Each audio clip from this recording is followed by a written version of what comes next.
see here. So, uh, I'm excited about introducing Senator Monique Limón. As a church community, we've had the privilege of welcoming individuals who are passionate about serving others and improving society. And we see this kindness reflected in our own actions and the words of those around us as we create a safe and authentic environment where we can be ourselves. Together, we are strengthened as we strive towards a more compassionate world. Each and every one of you is a hero for making a positive impact in your own way. However, not many people go as far as running for public office to serve their community. And I've only known now Senator Monique Limón as an elected official, and I've been following her for years. I mean, years. But that's the only way I know her. She's been elected to something. She was elected to the Senate in November of 2020 and represents the 19th District. Her roots go deep here, which include Santa Barbara County, a portion of Ventura County from Santa Maria along the 101 corridor, including Buellton, Solvang, Colita, Santa Barbara, Ventura, Santa Paula, Fillmore, Piru, Oxnard, Port Hueneme, Camarillo. She represents more people as a state senator than many United States senators. For example, Monique represents at least 3 times as many people as Senator Bernie Sanders. So think about that for a moment. She was born and raised here.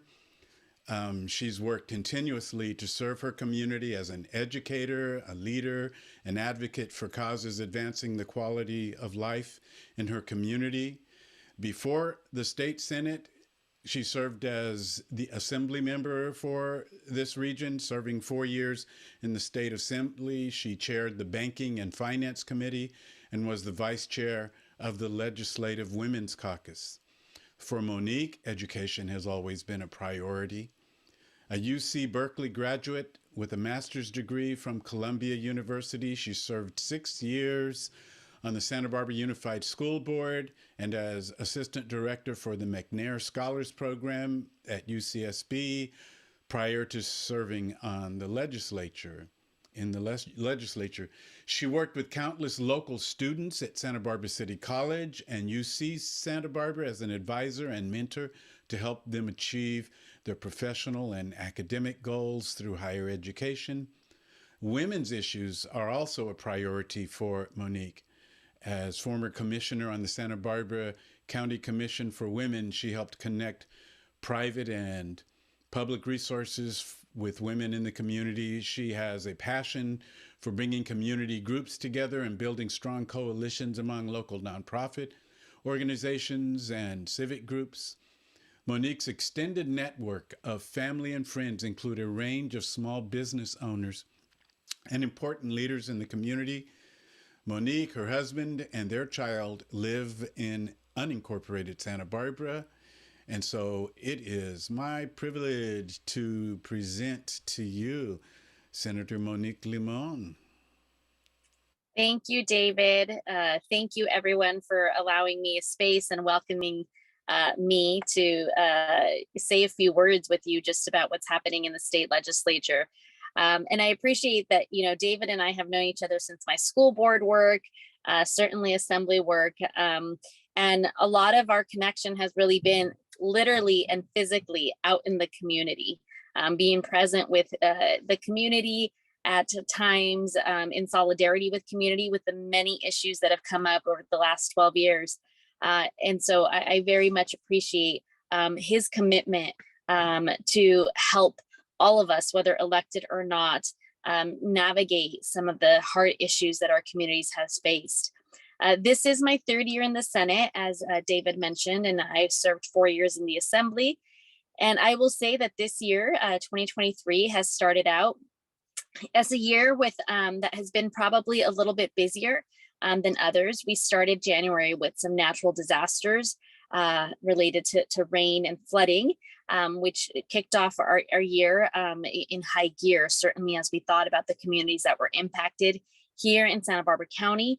A lot of eyes were on communities where we had seen previous damage, like the Montecito area, but also other communities like Guadalupe in North County that was really devastated by the January rains and floods. And so as one of 58 states, we felt it here deeply, but so many other states felt it as well. I'm sorry, so many other counties, as one of 58 counties, but so many other counties felt it as well. So it became a bigger issue for our state as a whole when many counties in our state experienced just the flooding and damage and disaster that we saw. We're also living in a year where, after 6 years of serving in the California State Legislature with a budget that was really hopeful, this is the first year where the budget is less hopeful. And so we are in a deficit budget year. And that's meant that we have a lot of conversations as legislators in terms of what that means. How do you think about not having enough services and funding to be able to meet the needs? And so those are complicated conversations in our state. They are not easy ones. And that's what we're in the middle of. I think that we have been preparing for this day and allotting a lot of one-time funds. And those one-time funds will hopefully help us kind of go through a tougher budget year, but also prepare for what we think is probably a couple years, or at least a few years, of not so great budgets. And that's something that, again, is difficult, because you think, what do you do when you cut, potentially services? And so instead of expanding services, I think this year our number one goal is to stay even and stay neutral. And that's why we previously did one-time funds, knowing that we may not be in a position as a state to continue to fund certain amazing projects. But nonetheless, we are in this tough predicament as a year. And the other piece is we have a third of the legislative body that has changed. And that brings incredible opportunities to bring folks on, to introduce them to issues and opportunities, but also it means that there's new folks who haven't necessarily served in the legislature, don't have some of the background or experiences.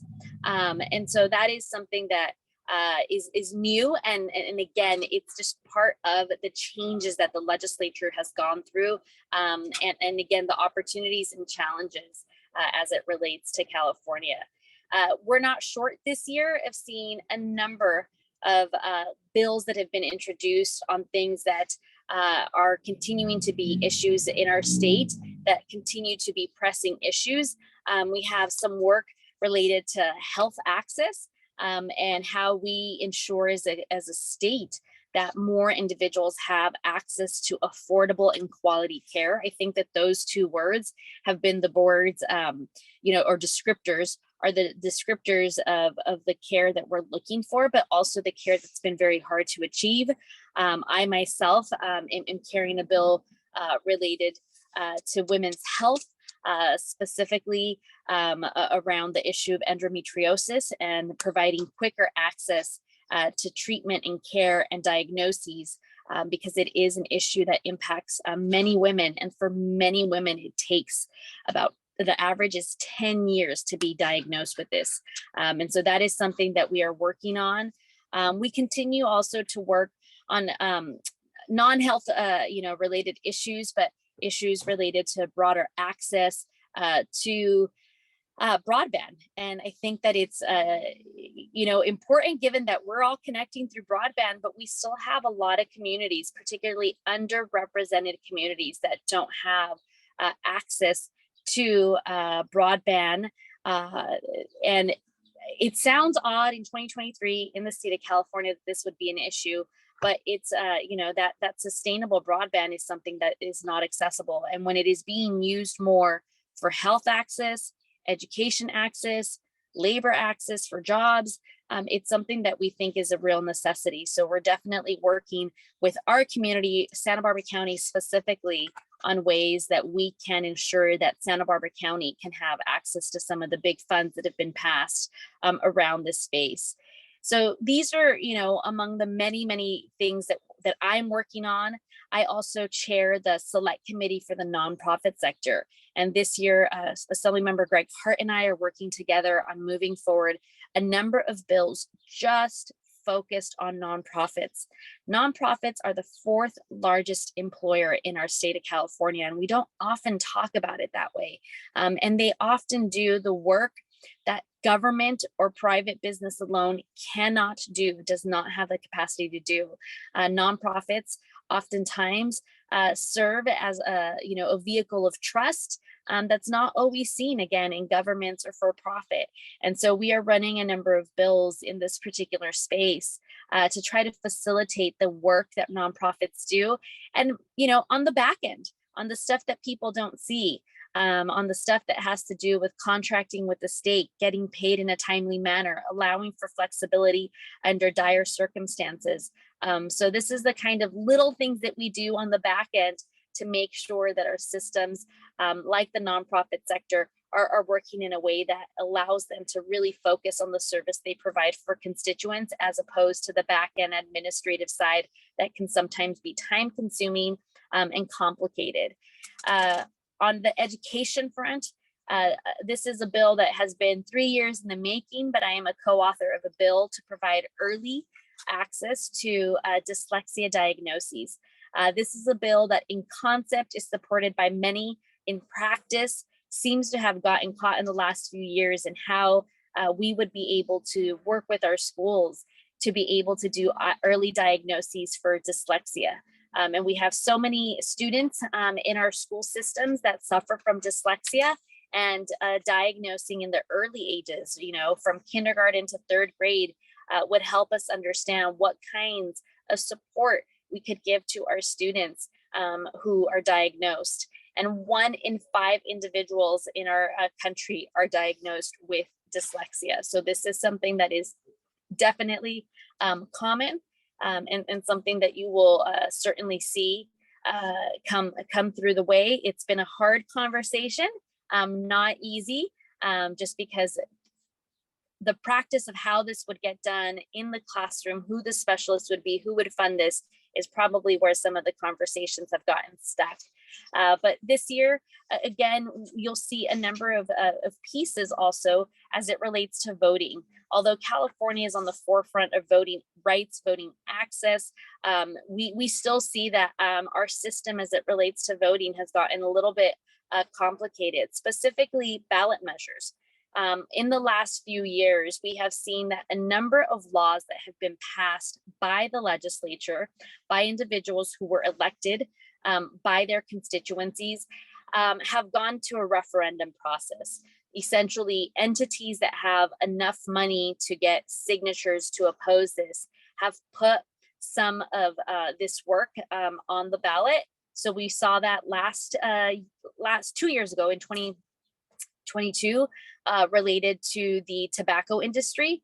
The California State Legislature passed bipartisan support to ensure that some of the kids were not targeted with flavored tobacco, and the tobacco industry put that on the ballot. They were not successful in getting voters to overturn the law.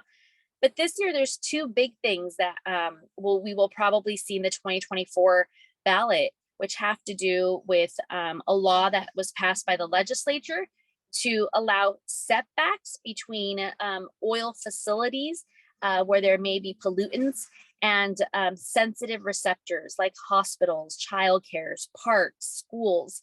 And that setback would be 3,200 feet. It was highly, highly contested and debated, and we did get it out of the legislature. But regrettably, now the oil industry has put that on a referendum process to overturn the law in 2024. We have another one related to labor that will also be in 2024. So this gives you a sense of how sometimes the policy that we're working on intersects with what you see on the ballot. Not always in the ways that we love it, and sometimes on the ways that we think that we do like it. But those are probably some examples of some of the difficulties that we've had. And this, even in California, as you see so many things that are happening at the state level in all states in the country, California, I think, prides itself, in really thinking in a forward way and helping our community. But even so, in 2023, we still have our own set of challenges and that we try to tackle through legislation here in our state. So I wanted to give you really a taste of what we have going on in the legislature. We have about 2,000 different ideas that have been introduced. So I just gave you a very tiny taste of some of those laws and the legislation. I'm, very, very thankful that I get to work with Assemblymember Greg Hart, with Assemblymember Steve Bennett. In the region, I represent all of Santa Barbara County and over 60% of Ventura County. So I think of the Central Coast as a region, and I think of a lot of the policy that I run is how it would potentially impact the region as a whole. Thank you for allowing me a few minutes to kind of give you a synopsis of what's happening in the legislature and to connect with you really so that you know that the issues that we see locally are issues that translate to the work that we do at the county, city, school, and certainly state levels. It really is your continued involvement to not just share and help us understand what some of those issues are, but to continue to raise them as issues that impact our community and also as conduits to how we can be solutions and solve for some of these very big issues. So thank you all, and I'm happy to take some questions. Well, thank you. Thank you very much for that, for bringing us into, giving us perspective. You talked about finance, and I want to ask about, how the connection between the fact that the state is facing possible shortfalls in some way, and the personal experiences that people are having, especially poorer people and poorer people in general. But before I do that, I would like to see if you would say something about the elephant that is in the room, that is the United States, even though California handles this better than many states. Yesterday, there were 3 mass shootings in Texas. Can you say something about what's going on in our society? Certainly. And so this is, the number of mass shootings that our country has experienced is like no other country. There is no doubt about that. And although California has passed, background checks, we have passed, red flag warnings. We have done a number of things that put us at the forefront. These issues don't stop, just because there's a state line. And so it's been very, very difficult to see what's happened. And certainly, access to guns is one issue. Access to mental health access to mental health care is another one.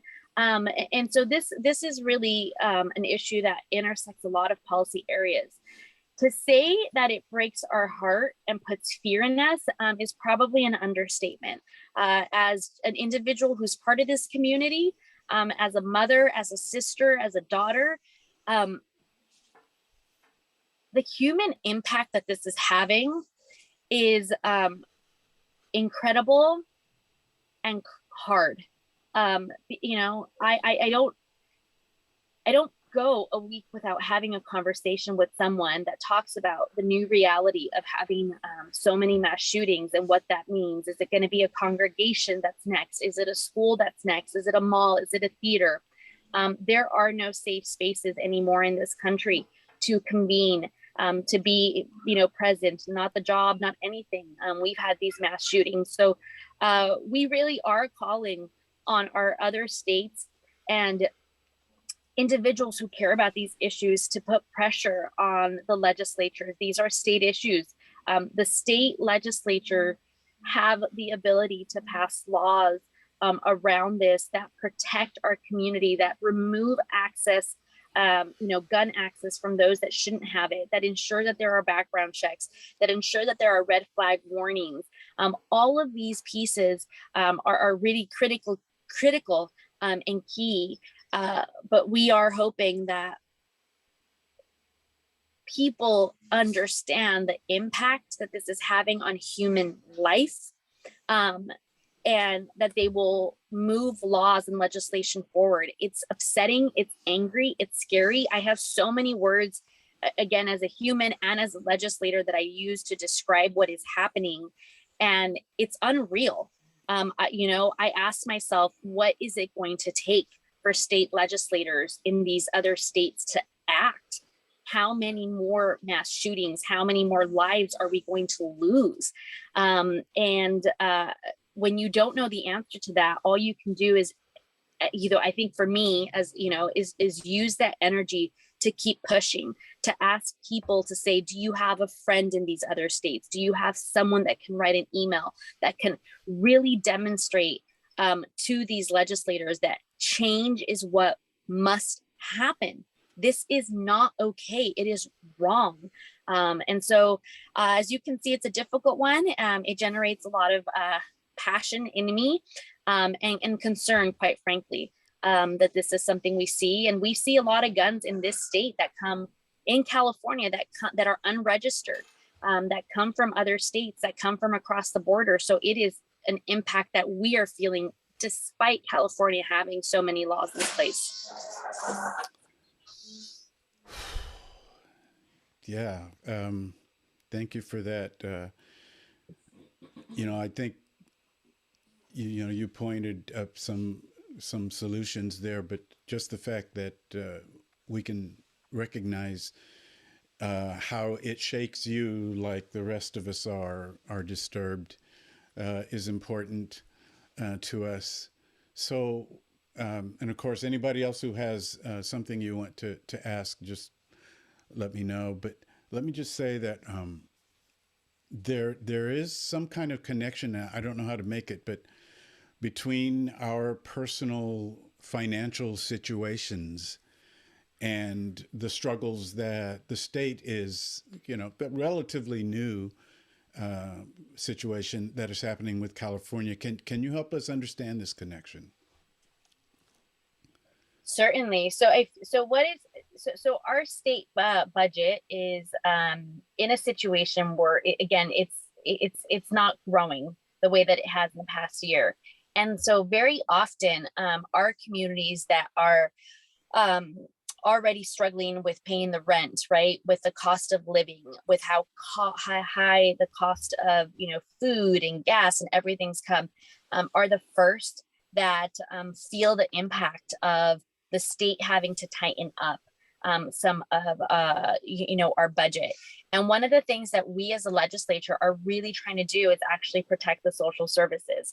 And this is a change in a way of what's been done in the past. Very often, you would have seen that the state legislature would just be like, look, 5% cuts across the board. You actually have a body of individuals in the legislature that are like, you can't do that. You can't do 5% across the board because, not all programs are equal. The programs that impact our most neediest, the poor, are programs that shouldn't be taking cuts. Like, this is when they need us the most. And so to take cuts during this time, so whether, there's so many programs, but I'll give you the example of CalWorks as one of them. To cut these programs in a time of need also means that not just our constituency that uses these programs, so our low income, our neediest, our most vulnerable, will be highly impacted. It also means that, and this is what we've seen now over time, that for the next 5 to 10 years, that program will take a very long time to climb up to where it is, even when times are good. And so it's kind of this perpetual challenge that we have. And so we do have a body of individuals. I don't know if people are watching. The Senate did something very courageous, although I think it's already been dinged by the governor. And the Senate proposed a budget that would keep in place the funding for all of these programs, but it would create a corporate tax that was comparable to what that tax is at the federal level. So we would be basically taking away a tax subsidy. And this was already received with a lot of criticism and a lot of pushback. So I don't know what will happen, but I share that with you just so you know that the state Senate's willing to at least, try to determine how we help our most vulnerable by keeping those programs and the cuts away from all of those individuals who need them. And so certainly we know that sometimes you have to have creative ideas, you have to be willing to push. You have to be willing to say this feels uncomfortable, but at the end of the day, by doing this, we do more good for more people. And so those are the types of things that we are discussing. So can you explain to me, to us, in terms that a middle school student uh, could understand how our vote matters when it comes to these kinds of things? Everyone's vote matters. In the state, we have seen some races with over 150,000 votes, either won or lost by 13 votes. So when people think that their vote doesn't matter, I use this as an example of if everybody believed that, we would not be able to elect individuals who care about different issues that are important to us. It's if everyone believes that they matter, if everyone believes that their vote matters, if everyone believes that what they care for is worth putting energy and fighting for, that is how you place your vote. And that is what is more representative of a community. I look at, for example, LA City Council, they only had 8% voter turnout. That means that a few made a decision for the whole, and these are decisions we all care about. We want more people to have a voice and vote so that the laws and that the people that represent them are reflective of a community, not just a few individuals. Well, if it weren't for the people that you just described in the legislature, in the Senate, who resisted the idea of across the board cut for services that people need, where would we be right now? And it's already tough, with inflation, with the housing issues. It's already tough. So this is vital. I don't know if anybody else was going to weigh in on anything. I don't see any hands. Hi, David. It's Beverly. That's my sister. Hi, Tootsie. Hi, I would like to talk to or ask a question. By the way, I did vote for you, Senator Leon.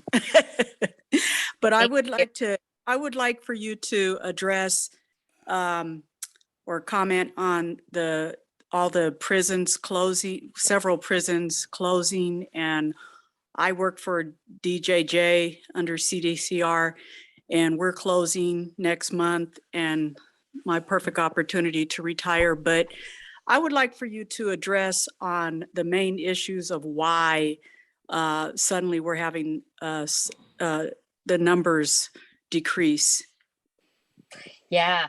So over the last 2 decades, California has passed a number of laws, some that were passed by the legislature, but some really big ones that were actually passed by the voters, in terms of how we define who breaks the law and the consequences. So one of the ones that you may all remember is the 3 strikes law. And so this was something that has changed over the last 2 decades. And the way that we've defined who gets in trouble and how much trouble they get into has actually turned out to have less individuals in prison, which was one of the goals that collectively a lot of people were looking for. And I will tell you that, it's not perfect. There's imperfection. We hear it from locals all the time. But the ultimate goal was to see less people in prisons in the state of California. And so a number of laws have had to change to reach that goal. And as a result, now we are closing prisons. And certainly, like I said, there's different people that feel different ways. However, I think that the ultimate goal was less really to reduce the number of individuals in prisons. And so that means that we are closing. There's still a lot of talk and a lot of work to be done in terms of rehabilitation and what that means. And how we ensure people don't go back to prison, and that's recidivism. So there's still a lot more work to do there, but ultimately it is a combination of some of the laws that the state legislature has passed and also some of the laws that were passed by California voters. Those are two different buckets of how laws are created, and the state legislature is not able to overturn laws that were passed by the people of the state of California. Those supersede state laws. Thank you for that. Thank you.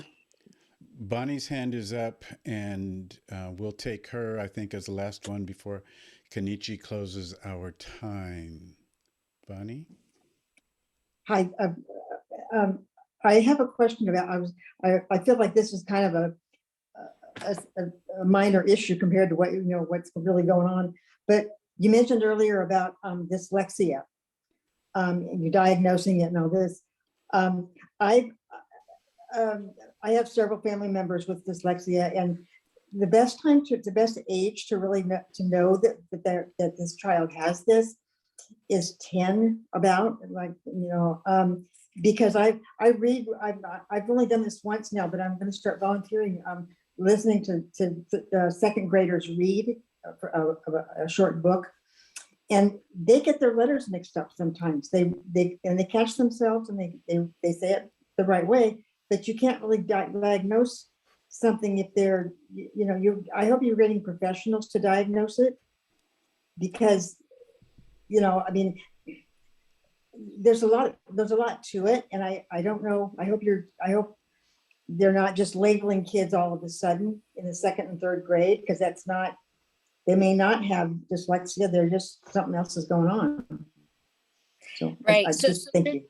Yeah, thank you. And I should clarify that this would be done by professionals. The dyslexia diagnoses bill that we're working on would not necessarily be done by individuals, certainly not self. These are professionals who are able to, who know what it, understand some of the reading comprehension that is required, and also the stages of students, but also are familiar with disabilities. And so that is something that would be done again by experts, not by a teacher per se. And a teacher may know a lot about it, but they may not be the individual that is the proper one to have, the licensing for diagnosing this. Okay, thank you so much. Thank you so much, Senator Limón. Can we all say thank you to her for being with us today? Yay. Well, thank you very much. I do want to say, though, that nothing was said about the homeless situation, which is growing and growing. You talked about all of the other issues that basically they're all interwoven and are affecting the high rising numbers of more and more people becoming homeless. I have friends that, because of the pandemic, had the assistance throughout, and now are basically homeless. They've lost their places, these large, institutions of condo living, dwellings and whatnot, have no mercy. They come from out of state. They buy up, those properties. And look at what's taking place in Isla Vista as an example. That's a perfect example right there. What's going to happen to all the people there? How are they going to be assisted? Monique, that these people are hard-working individuals. They don't speak the language, and I've read and heard, like CAPS went out there with some people and didn't realize, like, oh, orale, they don't even understand the language. They don't speak English. Like, duh, really, it took you knocking on doors to understand that the community, you know, is basically mostly monolingual, you know, Spanish speaking for the most part. That's just as an example, but it's happening over here in Ventura. In Ventura over here is where I have very dear friends that I just learned now are homeless, you know, over the financial situation. Their income is very limited, and it's just really disgusting. It's really disgusting. So I know that it's a whole lot that you're working on, and I applaud you. I voted for you too, and have been following you for many years, you know, but immigration, you know, all of these issues that are interrelated. We didn't say anything about that. That's just my take. Thank you. And And God thank you. bless you. Thank you. And thank you for sharing that. And I think, I will say that it's not that we didn't talk about them because they're not important. It's not that we didn't talk about them because they don't matter. It's, just certainly I just gave you a taste. And I can spend a lot of time talking about housing and homelessness, but I think you're very, very accurate in that all of these issues have an intersection, all of them. The healthcare issues with the housing issues, with the homeless issues, with the jobs issues. I mean, it all, the high cost of living issues that we talked about with the budget, all of them are interconnected. Absolutely. They're all interconnected. And so we continue to look at what's happening with homelessness in every county. The number of individuals who are homeless has gone up, and it's gone up much more during the pandemic. We've seen that a lot of the individuals have other health needs, whether it's mental health needs or physical needs. We've also done a lot to invest in these temporary tiny homes, these individual facilities. I don't know if you remember seeing that both in Oxnard and in Goleta, we invested in turning hotels into places of living for the homeless. Those have been some of the ways that we've been able to address some of the issues, not all of the issues for the homeless. And the idea is that you get them into a place to live in, you get them off the street, and you're able to start providing services, health, mental health, jobs, you name it, and that's been the model. And so we will do more of that. I think the pace of what you're seeing with the homeless population isn't increasing on the house front. And I will tell you that one of the challenges that we're having, and this is a challenge that really arose from the federal level, corporations buying up homes.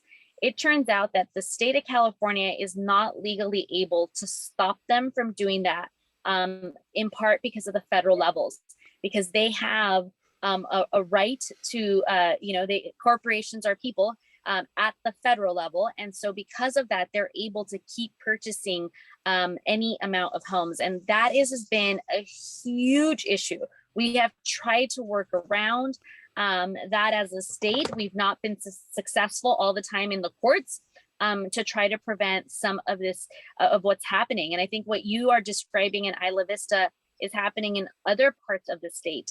And certainly as someone who is, grew up as my first language was Spanish, I know what it's like to grow up in a community and being a monolingual, Spanish speaker, and the challenges and burdens that it presents in terms of accessing accurate information, and also the rights. Oftentimes people, omit your rights just because they think, well, you speak Spanish and you shouldn't have to, you don't need to know this. I mean, all of those things are real. We are living in 2023 where I think we are seeing more isms, manifest themselves through everyday problems. You see, racism, sexism, ageism, a lot more homophobia.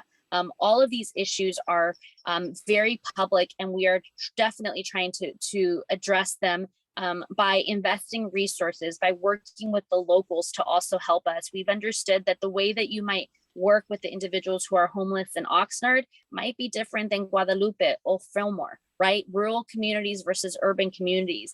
Those are the types of changes we're trying to make. But I will tell you that an investment in healthcare and also mental health is so core to how we help individuals who are homeless, as well as finding a place for them, a roof over their head. So those are really big pieces that we're trying to do at the state level. And I really do appreciate you bringing that up, and even just allowing me to comment on these issues that I was remiss in mentioning. I want Thank to you thank so you. much. Yes. I was going to thank you for that. And also thank you, Rosie, for uplifting um, this part of us, part of our community. Thank you, because this is our prayer. I mean, this conversation is from, our hearts and our lips to God's ears. And before Kenichi closes, we have a compliment for you, Senator Limón, from Scott. Hi, Senator. You may Let's go. recall that I'm good to see you again. I'm up here in Orchid, called the Siberia of social justice. I'm so glad for the redistricting enables you to be our senator, leaving in Santa Maria. Some months ago, Father Steve Kelly, Jesuit priest, presented, and he is a famous activist against nuclear weapons, gone to prison for 11 years for his nonviolent activism. And I don't think most people understand or know on our Zoom here that California is only one of 5 states that has passed a joint resolution through its state legislature on the federal government to get rid of nuclear weapons and to sign on to legal requirements, international law that says a new treaty that says they should all be on. There's a prohibition against nuclear weapons. It was Senator Limón, who was an assembly member at the time, who had the courage to author and host and push that solution through. She may not agree with me on this, but I think it's one of the most important things I've ever done in her political career. And if enough of us activists take that and go with it and try to get something done with it, it can make a huge difference. Anyway, thank you. Thank you, Scott. And you've been so involved in so many issues that impact Santa Barbara County. And so I'm grateful to you. And yes, this was one that we really wanted our state of California to go on record on their position on nuclear arms specifically, and nuclear weapons in the world, which, as we've seen globally, they've become a bigger threat with the conflicts happening. And when they are a threat to one, they are a threat to all.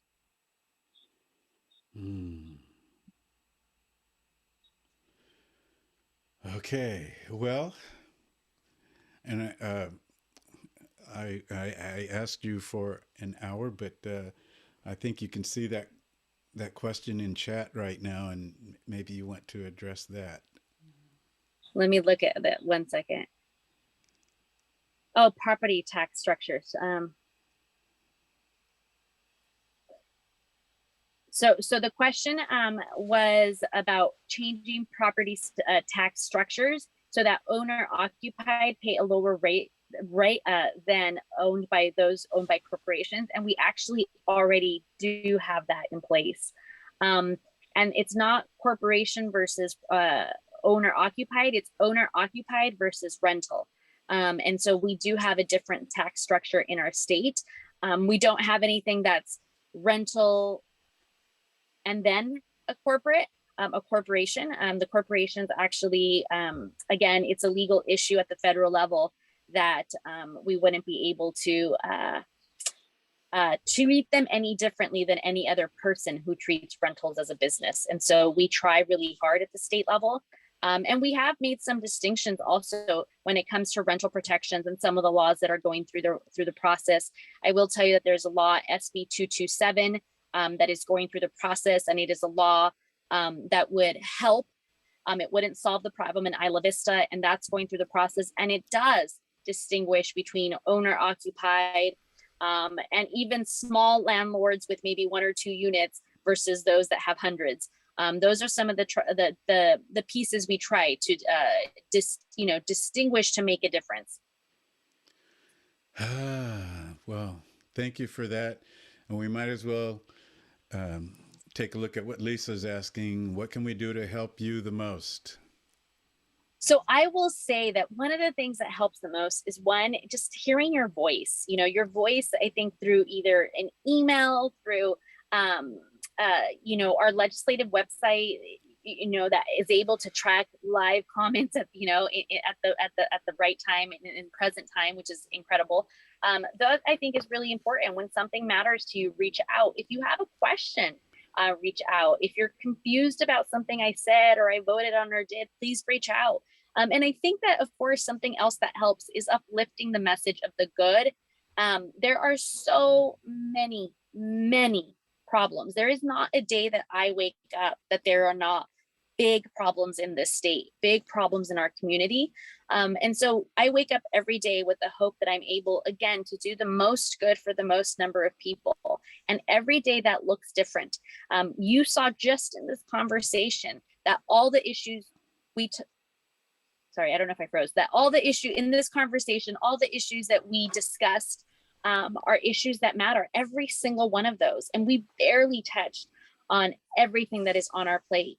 And so I think that, making sure that we as a community uplift the good when there is good to uplift. And I get it that not every day there is, but I think that that's so critical in this piece. So I just appreciate the space, the time that you've all given me, the interest you have, and know that your voices really make a difference.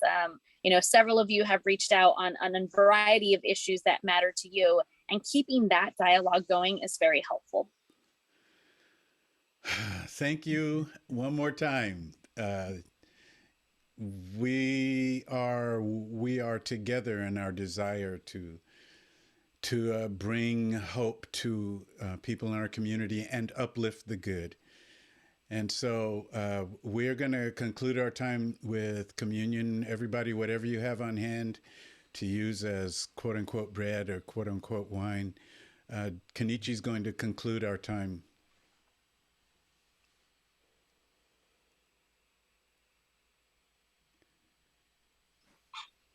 Okay, well, Senator Limón, thank you so much for your time and for sharing with us.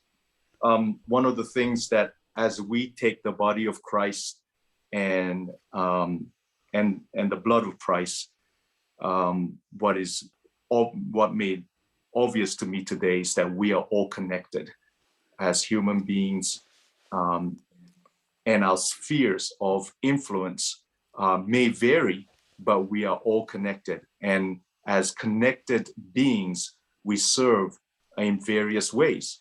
And so as we partake of the body of Christ and the blood of Christ, may we recall to mind to the humanizing of the other. And out of that, love of the other, the benefit of one another, to make the world a better place. So let's all partake of his body and the blood of Christ.